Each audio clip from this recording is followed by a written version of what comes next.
Bueno, pues buenas tardes a los que ya pudieron entrar. Vayan por favor poniendo su asistencia en el chat. En un momento ya comenzamos.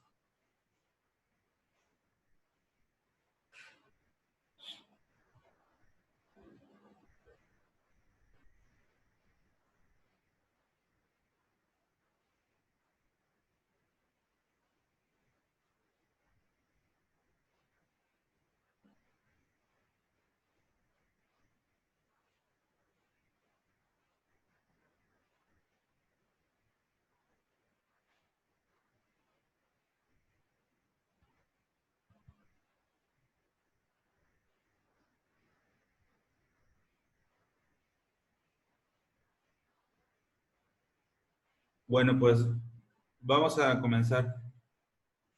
La sesión anterior, la número 20, hablamos acerca de las instituciones de gobierno. ¿Cómo vamos a conectar todo este contenido de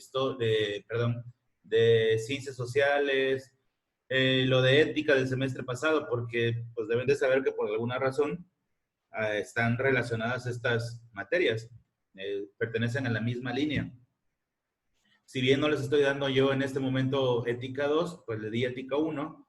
¿Y de qué manera conectamos ética, ciencias sociales y lo que viene, que es historia de México y estructuras económicas más adelante?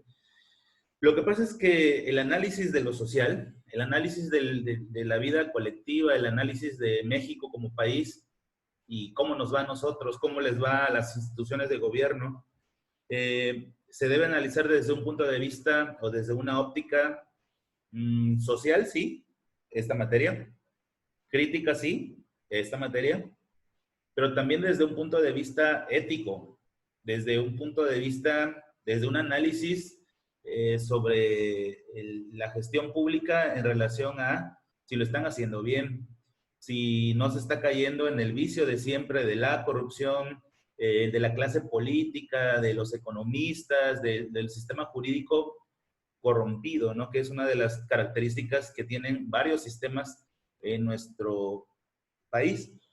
Y no es que esté mal el sistema, ni tampoco tiene que ver mucho con México, ¿no? Porque luego decimos, México es un país de... Y en realidad son ciertas personas las que tienen estas características y hacen que se perciba esa totalidad como algo completamente malo, cuando no es así. Pero total que estaba yo en el punto en donde el análisis de lo social se debe de hacer desde varias aristas, desde varios enfoques, se debe analizar lo que estamos viviendo día a día desde diferentes ópticas. Y hoy vamos a hablar de una de las instituciones públicas, es decir, de gobierno, que es lo que quedamos y vimos ayer, desde un enfoque así, ético, crítico, desde un análisis social y hasta desde un punto de vista propositivo. Porque aquel ciudadano que se para enfrente, por ejemplo, ahora que está de moda quejarse, manifestar a través de redes sociales, pero únicamente se encarga de señalar, de insultar, de decir que todo está mal, pero sin ninguna propuesta adecuada, pues está limitado. Se convierte más en un criticón que en un crítico. Y entonces el análisis que vamos a hacer el día de hoy de una de estas instituciones públicas, que es la política, lo vamos a hacer desde este enfoque crítico. Quisiera expresarles que la política está completamente todavía a manera de introducción, ligado, concatenado, ¿no? Es inseparable el aspecto político con el económico. Y esos dos a la vez traen como consecuencia el desarrollo social, la calidad de vida, el bienestar social, la seguridad, la infraestructura. Es decir, todo nace de una enorme pirámide cuya base primordial, lo esencial o angular, es la clase política, son las instituciones políticas, porque son ellas las que impulsan acciones que van a traer como consecuencia, como resultado, o deberían de traer como consecuencia o resultado, pues la mejora en la calidad de vida, el bienestar social que vimos el día de ayer. Todas las instituciones de Estado tienen ese fin último, aunque, pues ese fin supremo, aunque recae más el peso en las instituciones políticas, indudablemente. Y es el análisis que vamos a hacer el día de hoy como sesión número 21 y esto a manera de introducción, recuperando un poco lo de la clase pasada, que son instituciones de Estado, y que dentro de esas instituciones de Estado están las políticas, que son las que analizaremos el día de hoy. Como parte de ustedes o lo que ustedes les corresponde a la sesión, como evidencia de clase, está, bueno, las notas que van a tomar respecto a la clase. Hay un pequeño video de unos 3 minutos que habla acerca de qué es la política pública, cómo debería de ser. Y voy a hacer una rápida retroalimentación de la pregunta que quedó abierta el día de ayer, una pregunta de tipo reflexiva, que era sobre cómo hacen su trabajo, cómo podríamos evaluar a las instituciones públicas desde su visión. Voy a darles mi punto de vista, que es una generación anterior, la que equivale a la de sus papás. Ustedes tienen una percepción de la realidad por el mundo o el entorno que les toca vivir y ver. Y esta generación que estamos metidos en el sector productivo, que tenemos a dependientes como ustedes, es decir, nuestros hijos, pues tenemos una visión diferente de la realidad. Nosotros ya nos preocupamos más por aspectos como la parte económica, la parte política, la seguridad, que a lo mejor a la edad que ustedes tienen apenas están despertando a ese interesarse por el mundo que les está tocando vivir. Entonces, bueno, que sirva para complementar su visión en esa pregunta que fue de la clase pasada, que era sobre un poquito también revisar lo de las respuestas del libro base, si es que da tiempo, aunque les adelanto, es una actividad que tiene que ver con una lectura que se llama El caso de Yoli. El caso de Yoli es una narración, queda abierto para que tú creas si fue realidad o no fue verdad. Es un hospital, una cirujano que está embarazada, que está a punto de dar a luz, le toca atender a un paciente que se haya convertido en una amiga, el día de la cirugía tiene que estar ella ahí, eso provoca que días antes se había sentido mal, aún así por su labor profesional se presenta al hospital y ahí se crea una controversia porque ella termina hospitalizada, se complican las cosas para ella, hay una decisión de vida o muerte entre ella y el bebé. Y bueno, plantean este problema con la intención de que ustedes se den cuenta si saben cómo proceder, sabemos cómo movernos ante una situación, a qué institución de Estado recurrir. Esto lo pone el libro y es un tanto más específico, pero de manera muy recurrente. Muchas veces, por ejemplo, somos testigos de personas que capturan a algunos delincuentes en el momento de cometer el ilícito. Ya saben, esa parte que incluso los quieren hasta linchar, que los vecinos los sujetan, los golpean. Y el no saber proceder ni qué hacer de manera lo correcto hace que esas personas sigan estando libres, porque hay que acudir a una institución para poder levantar un acta de denuncia, porque la policía en sí no sirve para eso. La policía es nada más el uso de la fuerza pública del Estado, oficialmente, para intervenir en mantener la paz social. Pero todo tiene un mecanismo y una forma de ser. Tendrías que acudir a cierta institución pública, en este caso tendría que ser un ministerio público para meter una denuncia, que se empiece a caminar un proceso legal en contra de la persona por agresiones, amenazas, intento de asesinato, depende de cómo haya estado el delito, para que empiece a caminar el sistema jurídico de nuestro país. Y muchas veces decimos, es que el sistema jurídico no funciona. Sí es muy deficiente, sí a veces tiene sus fallos, pero también tiene mucho que ver con que nosotros también tenemos nuestros fallos a la hora de proceder. Y es la intención que tiene esta parte del contenido en la materia y en su libro, para que sepamos qué son las instituciones, cómo actuar, qué deberían de ser y qué están haciendo.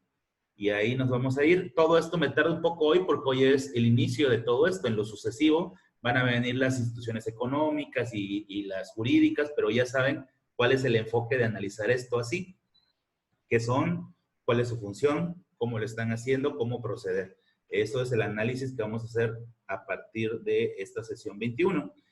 Vamos a recordarles que, bueno, este compromiso que tienen con cumplir cada uno de los lineamientos de clase a distancia, están en temporada de exámenes, así que hay tolerancia para subir las actividades en Drive, en mi particular caso, hasta el viernes a la última hora, para que puedan dedicarle tiempo suficiente a sus demás evaluaciones y a las demás materias.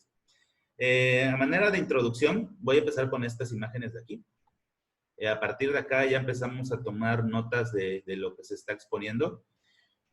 De las instituciones de Estado, hay un grupo, un ámbito que vimos la clase anterior, que fue ayer, la sesión 20, que son las del ámbito político. Ámbito político se refiere a sector o grupo, es sinónimo de ámbito.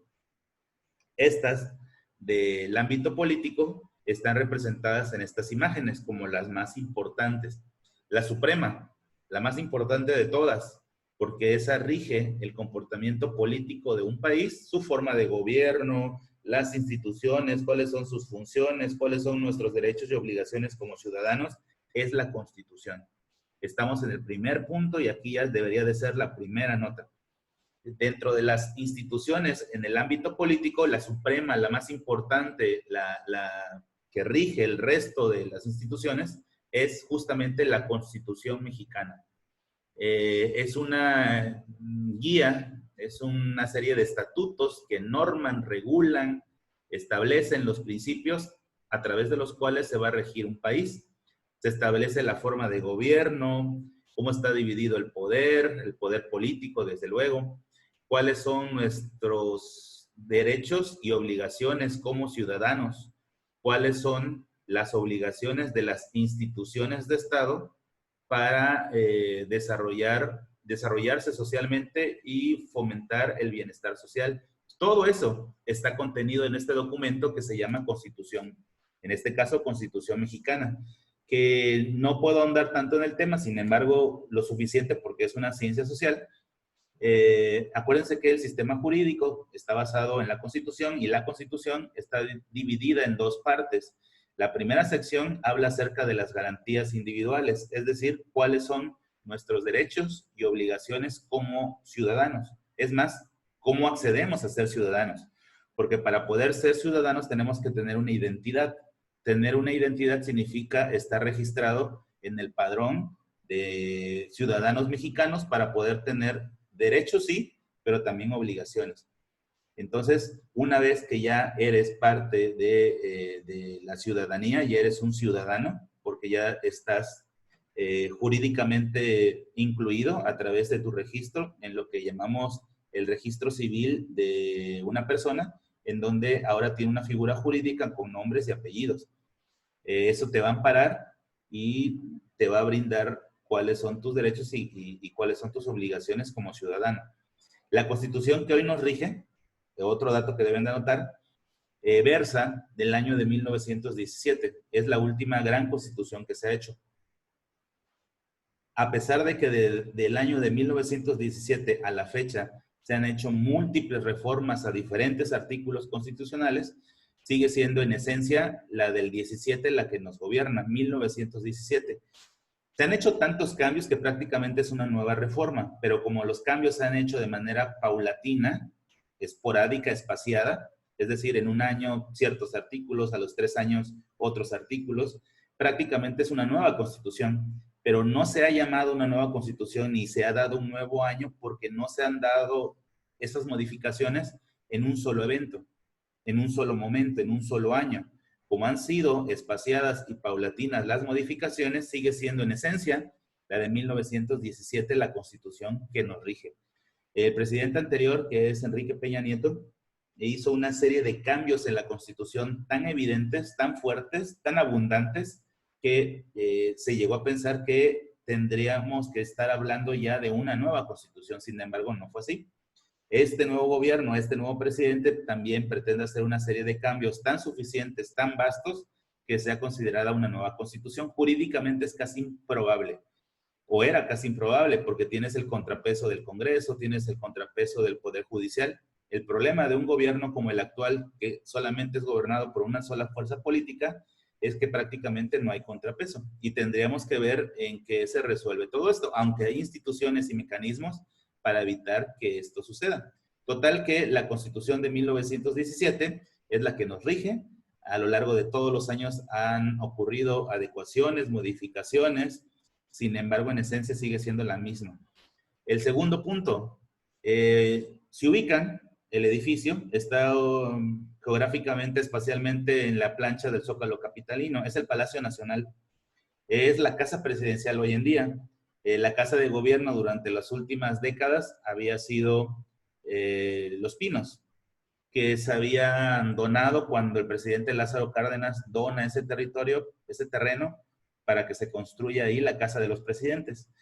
Y ahí estuvieron gobernando todos los presidentes, de Lázaro Cárdenas para acá, a excepción de tiempos anteriores, donde ya se había utilizado como casa de gobierno Palacio Nacional y en algunos momentos Chapultepec. Y de manera extraordinaria algunos otros recintos cuando el país estuvo dividido por guerras tanto internas como con países extranjeros. Incluso Veracruz fue sede de la República, fue capital durante algún periodo con Benito Juárez, por ejemplo, en donde se utilizó incluso la oficina en San Juan de Ulúa, por ejemplo. Si es que hacen un recorrido por ahí, ahí les darán estas explicaciones. Con Carranza también hubo un momento ahí de transición. Total que el Palacio Nacional es el emblema de la política mexicana. Más ahora, porque ahí está, ahí se despacha la política federal en este momento, porque es la casa presidencial, el Palacio Nacional. Es una estructura enorme, bellísimo, por fuera, por dentro, es un palacio realmente. Así que bueno, este gobierno austero ha decidido austeramente vivir en el Palacio Nacional, porque pues ya saben, ¿no? La austeridad de la 4T. Entonces, bueno, es el emblema importante de la política mexicana. En la tercera sede del poder principal, que es el poder ejecutivo, por cierto, como nota. En Palacio Nacional lo estoy poniendo ahí como muy importante porque la segunda cosa política más importante en nuestro país después de la Constitución es el presidente. Es el presidente de la República. Entonces, por eso la segunda imagen, que está representada desde su despacho, es decir, desde donde se hace la política a nivel federal, que es Palacio Nacional. La tercera imagen es el Congreso de la Nación. Hay dos tipos de Congreso, el Congreso a nivel federal y el Congreso a nivel local. En el Congreso a nivel federal se hacen leyes para aplicarse en toda la República. En los congresos estatales se crean, se analizan leyes, iniciativas para luego convertirlas en ley para que apliquen solamente en el estado que está intentando hacer esa ley. En el caso de Veracruz, la sede del Congreso del Estado está en la ciudad capital, Jalapa. Y desde ahí se hacen las adecuaciones, reformas, analizan las iniciativas y se convierten o se promulgan en leyes, previo a un proceso donde se tiene que poner a votación si una ley se aprueba o no. Se tiene que validar, tiene que pasar a la Cámara Alta, a la Cámara de Diputados y luego a la de Senadores, y ya por fin se tiene que firmar por parte del presidente, se le llama ratificación, y de ahí se tiene que publicar en el diario oficial del Estado o de la Federación, donde se anuncia cuál es el cambio, cuando entra en vigor, para que todo el mundo lo pueda conocer y no haya equivocaciones a la hora de seguir la ley. Entonces, bueno, ya están explicadas las tres primeras imágenes. Tal vez sean las entidades más importantes de la política en México y creo que a nivel de cualquier país. Hablando ya de instituciones menores, comparadas con estas tres, tenemos la del INE, que quedamos que el INE es un organismo que se encarga de llevar a cabo los procesos electorales, que anteriormente cuando surge en el 98, 97 tenía el nombre de IFE, y anterior a eso, acuérdense que el IFE no existía y el sistema de votación lo organizaba la Secretaría de Gobernación, cosa que ya quedamos que está mal, porque no puede ser juez y parte, es decir, tu gobierno creas elecciones, pero tú vas a contar los votos. Entonces, por esa razón, entre otras causas, hubo tanta corrupción durante los más de 70 años de gobierno por parte del PRI, porque pues ellos prácticamente contaban los votos y decidían quién ganar. Muchas elecciones estuvieron manchadas de fraude a nivel estatal sobre todo, y algunas incluso de sospecha de fraude a nivel federal.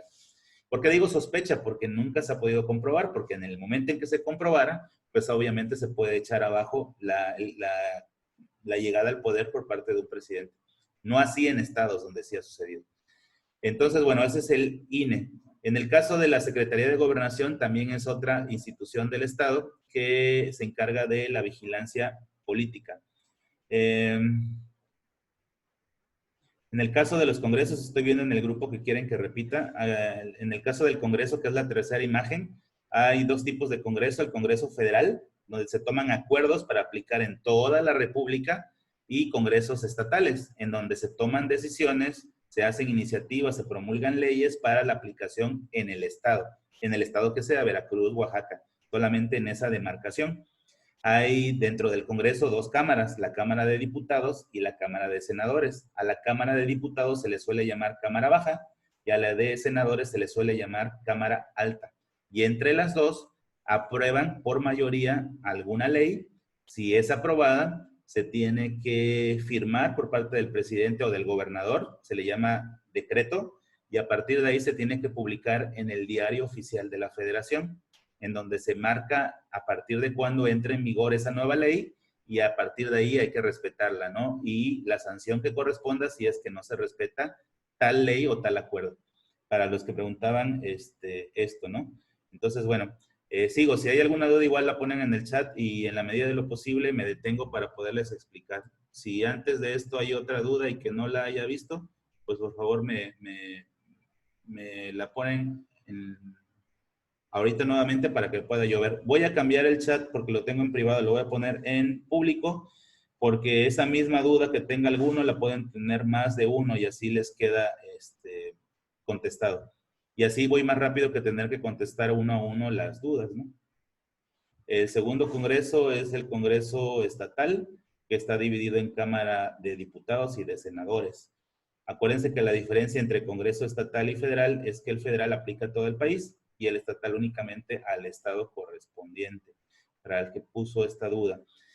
Les decía yo que la Secretaría de Gobernación, pues es la que se encarga sobre todo de hacer las diligencias más importantes del Poder Ejecutivo, aunque hace algunas vigilancias del Poder Legislativo. No se mete en asuntos del Poder Judicial, que ya sería otro tipo de institución, ya no tanto política, sino más bien de jurídica o del sistema de derecho. También como una institución importante, además de la Secretaría de Gobernación, del INE y de las tres instituciones que están acá arriba, está el Tribunal Electoral. A diferencia del INE, el Tribunal Electoral tiene la función de vigilar que el proceso electoral sea limpio y transparente. En caso de encontrar alguna anomalía, el Tribunal Electoral puede emprender un juicio para anular las votaciones, echar abajo a las candidaturas si es que se infringe en un delito. La primera consecuencia que impone o imputa el Tribunal Electoral es una sanción económica. Por ejemplo, si se acaban las fechas de poder hacer propaganda o publicidad y algún partido político, algún candidato lo siga haciendo, hay una multa económica, pero hay acciones tan graves que en automático se da de baja al candidato, incluso se pueden anular las elecciones si es que se llevara a cabo un proceso adecuado y que se descubriera alguna anomalía tan grave como, por ejemplo, fraude, ¿no? O coacción de votos o algo así. Entonces, bueno, esas son las instituciones más importantes que estamos recorriendo. Específicamente, las que normalmente identificamos como el actuar político, que son los partidos políticos. A pesar de que constantemente se cambian de partidos políticos, estos son los que hoy en día prevalecen, los más importantes, las tres fuerzas políticas más importantes, creo que ya las conocen. Hasta hace muy poco era PRI, PAN, PRD, y últimamente ha sido relegado el PRD por la tercera fuerza más importante, hoy en día la más importante, que es Morena. Y Morena se convirtió en protagonista de la política en nuestro país a partir de 2018, cuando se llevaron a cabo elecciones a nivel federal, donde tenían por candidato a Andrés Manuel López Obrador, y que gana de manera contundente y arrasante y arrastra consigo a gobernadores, a diputados, a senadores en un llamado efecto AMLO. Tenía tal popularidad, tal simpatía por el electorado, que ganó con un poco más de 30 millones de votos y la gente votaba o tachaba como presidente Morena, Andrés Manuel, gobernador, igual con diputado, igual senador, igual sin siquiera conocer la figura política de los demás candidatos. A ese evento se le conoce como efecto AMLO y por eso arrasaron, ¿no? La Morena se convierte en una máquina aplanadora, ¿no? Una máquina todopoderosa que termina arrasando y aplastando al resto de los partidos políticos, que son ahora una minoría. Morena tiene controlado el Congreso, a los que estaban preguntando los diferentes tipos de Congreso. Morena domina el Congreso federal, pero en algunos lugares domina también los congresos estatales. ¿Qué tiene de relevante? Si yo tengo, voy a hacerlo en números fáciles para que me entiendan, 10 políticos que van a tomar una decisión, aprobar o derogar o anular alguna ley. Y si de esos 10, 6 son de Morena, pues hay acuerdos de partido para que, a pesar de que yo, miembro de Morena, tengo una idea B, pero si los otros 5 tienen idea A, me coaccionan, se le llama coacción de partido, para que yo me una a esa mayoría del partido. Y entonces, cuando votemos, que yo pensaba votar por la opción B, voy a votar por la opción A. Entonces ya somos 6 y ya ganamos por mayoría automática. Y entonces ya no hay fuerza política que te haga contrapeso. Y todas las iniciativas de ley son aprobadas. Para que sepan, en el gobierno de Enrique Peña Nieto, él tenía mayoría priista en el Congreso, pero en los gobiernos panistas de Felipe Calderón y de Vicente Fox, la mayoría del Congreso estaba integrado por el PRI. Por eso muchas de las iniciativas se frenaron, porque la mayoría de los políticos que estaban en el Congreso, pues votaban en contra de la iniciativa del presidente por ser de un partido diferente, más allá de la conveniencia de todos. Ese es el problema de nuestro país, que los partidos políticos son demasiado protagonistas y los políticos son demasiado protagonistas. Y el protagonismo no es bueno. Les decía yo en otra materia a sus compañeros de sexto en Historia Universal, a ver, dígame el nombre del presidente de Suecia. Para comenzar, Suecia no tiene presidente, es una monarquía. Díganme el nombre del dirigente de Noruega. Dígame el nombre del dirigente de Suiza, de Finlandia, países de primer mundo, de Dinamarca. No los conocemos porque ahí los partidos políticos y los políticos no son protagonistas. Ahí son las acciones, son los actos, son las medidas emprendidas las que demuestran protagonismo. En el caso de nuestra política de tercer mundo, tristemente, de país en vías de desarrollo, del subdesarrollo, claro que recuerdas a Hugo Chávez, claro que recuerdas a Nicolás Maduro, claro que recuerdas a Donald Trump, que también es un populista, sin importar si sea de izquierda o de derecha. No quiero mencionar a otros por no seguir señalando que son abundantes en países que no son tan desarrollados. Y Estados Unidos está lejos de ser un país de primer nivel en el ámbito político, económico y social. Claro que es un monstruo económico, pero está lejos, lejos de los países que les mencioné. Entonces, estos son los principales partidos políticos que gobiernan en nuestro país. Espero que hayan tomado nota al menos de los 4 que mencioné que son protagonistas. Le puedes agregar otros más, porque en el caso de el Verde Ecologista también tiene ya tiempo ahí, aunque siempre para salvarse de la quema y no ser eliminado por bajos votos, porque tienen que cumplir una cuota mínima de votos, se une al PRI. En algunos casos se han unido otros partidos en alianzas que son inconcebibles, pero bueno, el PT también por regular se une a la izquierda. Total que los protagonistas son PRI, bueno, en orden, hoy en día, en orden de votos y de presencia, es Morena, es PAN, es PRI, es PRD, es Verde Ecologista, que son los más protagonistas. Se le une el PT. Los otros 4 partidos que ven ahí, Encuentro Social, Movimiento Ciudadano, Nueva Alianza y este nuevo partido humanista, pues difícilmente sobreviven solos, ¿no? Por eso es que hacen coalición o alianza con los partidos grandotes para llevar a cabo los procesos electorales. ¿Cuáles son los diferentes estilos de la política? Pues depende qué quiere. Por ejemplo, tristemente en nuestro país nos hemos enfocado a un tipo de política populista. El clásico político que llega al poder te promete 1000 cosas que la mayoría sabe que no va a poder cumplir y la gente ignorante que no sabe de aspectos relacionados con economía, política, jurisprudencia, pues te deja llevar por el discurso. Y una de las cosas, yo me voy contento hoy con la clase de política si entienden esto. El discurso no sirve. El pararte enfrente de un medio, es más, cuando tú generas ese propio medio, y me refiero a los programas de la mañana del gobierno actual, no sirve. Lo que debería de funcionar, lo que debería de llenarnos, convencernos, son las acciones. Y no nada más es cosa de este partido, ¿eh? Si estamos criticando a este gobierno es porque este es el que está. Pero el gobierno anterior, igual populista. El gobierno anterior, igual populista. En nuestro país no hemos transitado a una verdadera política pública. Por eso estamos en estas condiciones. Vamos a ver las características generales de la política. Es un video que de manera general, a pesar de que habla del contexto de España, pues sí te explica qué es la política y cuáles son los fines que debería de perseguir. Normalmente solemos asociar la política al hecho de gobernar y a esas actividades que llevan a cabo los políticos. Pero, ¿qué significa realmente la política?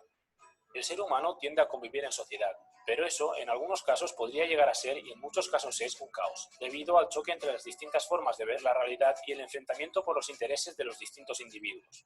Como ya hemos visto, no todas las personas tienen el mismo punto de vista ni los mismos principios morales. Entonces, para convivir en sociedad, siempre unos u otros tienen que ceder para garantizar el bien común. Las normas que rigen nuestros derechos, obligaciones y prohibiciones las dicta la política. Hay distintas formas de hacer política, según la visión de los que la llevan a cabo. Por ejemplo, podemos encontrar el socialismo, el fascismo, la dictadura, la monarquía absoluta parlamentaria, la república, la oligarquía, la teocracia, el liberalismo o la anarquía, entre muchos otros. En España actualmente tenemos un sistema democrático, donde el pueblo es quien decide la forma de gobierno, en este caso eligiendo unos partidos y diputados que se encargarán de tomar las decisiones para la organización de la sociedad. Podemos dividir las ideologías de los distintos individuos en dos grandes grupos. En primer lugar, tenemos un grupo de gente que cree en la repartición de bienes y la abolición de las clases sociales. Estos defienden una industria pública donde no haya grandes jefes, se garanticen los derechos de los trabajadores y las riquezas se repartan igualitariamente. Esto es lo que actualmente se llama izquierda, siendo su forma más extrema el comunismo. Por otro lado, tenemos a la gente que cree que se ha de distinguir entre las distintas clases sociales, dando prioridad a las clases altas, como los grandes empresarios y en la mayoría de casos también a la iglesia y la aristocracia. Esta ideología defiende la libre competencia, donde el empresario pueda escoger las condiciones de su empresa y de sus trabajadores.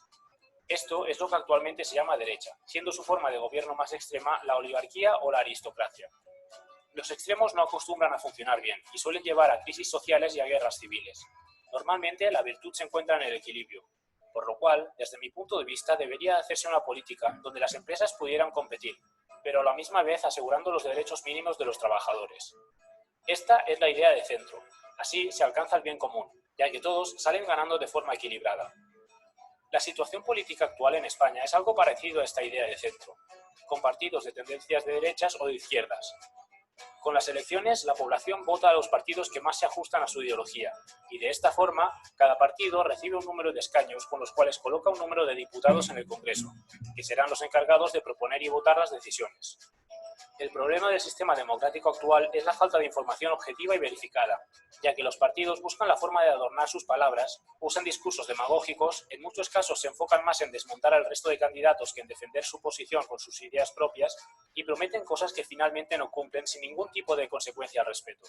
Con todo esto, al final la población en muchos casos pierde el hilo y acaban votando a partidos que no comparten sus mismos ideales. En resumen, los políticos son los encargados de organizar la sociedad, pero todos tenemos la responsabilidad de decidir cuáles serán estos políticos que nos representen. Por esto, es muy importante que nos informemos bien para saber cuáles son los principios de cada partido y poder escoger el que más se asemeje a los nuestros. De esta forma, conseguiremos una democracia real y evitaremos que partidos y medios jueguen con nosotros. Se acercan las próximas elecciones generales en España y para facilitar el acceso a la información estoy preparando un video resumen donde intentaré explicar los principios de los principales partidos que se presentan candidatos a las elecciones. Si ya está publicado podréis encontrar el link en la descripción. Bueno, y más allá de la parte contextual, de manera muy general explica cuál debería ser la política, los diferentes estilos, que sin importar si sea una monarquía, república, pues debe de ver por el bien común. Y que la política siempre ha sido torcida, mal interpretada, manipulada por la clase política y se convierte en una especie de demagogia. Demagogia es utilizar el discurso para llegar al poder y una vez en el poder aprovecharse de él para beneficiar a la persona o al partido sin cambiar realmente la estructura del pueblo. Historia de México, de este gobierno, del anterior, de Morena, del PAN y del PRI, todos por igual. Porque no se trata de casarse con un partido, se trata de denunciar, castigar, alzar la voz, alzar la mano, ser crítico con quien está en el gobierno y que no haga las cosas bien. es cavernícola al defender a un partido político o a un político a capa y espada cuando estamos viendo que las cosas no las están haciendo bien. ¿Cómo se mide el actuar político? En el bienestar social, crecimiento económico, infraestructura, sistema de salud, sistema educativo, seguridad, disminución de la brecha entre ricos y pobres, el acceso de toda la gente a educación, el hecho de que los salarios sean bien remunerados y bien pagados. Bueno, así se mide la gestión pública, es decir, el actuar del político, y no a través del discurso. Por eso, la importancia de clases como esta, para que ustedes tengan a partir de ahora una visión diferente acerca de qué es política y cómo deberían de hacer las acciones el político que esté en turno, sin importar el color y sin importar el nombre. Conceptos. El concepto clásico de política, me gustaría que lo anotaran. Ciencia social, que estudia el poder público. Política, ciencia social que estudia el poder público, que garantiza el bien común. Ciencia social que estudia el poder público, que garantiza el bien común. Es una definición clásica y meramente racional, de diccionario, de dictado, pero hay una que es mejor, que es más válida, que aplica mejor, y esta es la definición moderna, o también llamada empírica o práctica. La anterior es la definición racional o teórica. En la empírica o práctica, la política se convierte entonces en un conjunto de acciones, definición de política moderna o empírica o práctica. Conjunto de acciones encaminadas a detectar problemas y darles solución. Conjunto de acciones encaminadas a detectar problemas y darles solución, para que éstas no prevalezcan en el futuro. Para que éstas no prevalezcan en el futuro. Esta es la mejor definición porque está enfocada en la praxis, en lo práctico. Y a esta le podríamos agregar algo más para blindar que el político sepa lo que tiene que hacer. Debe de ser eficaz y eficiente. Eficaz es, si yo prometí tal cosa, la debo de cumplir. Y eficiente significa que a pesar de la circunstancia, lo tengo que cumplir. Aguas con esto, porque el gobierno actual se va a justificar en la crisis provocada por el COVID para justificar lo que no está logrando. Y la política dice que lo debes de hacer siendo eficaz y eficiente, sin importar la circunstancia. Y entonces, bueno, eso es lo más importante de la clase de hoy. La tarea es que hagan el caso de Yoli, páginas 132, 133. La pregunta reflexiva de ayer, pues creo que la voy a poner todos los días y la iremos construyendo con las clases.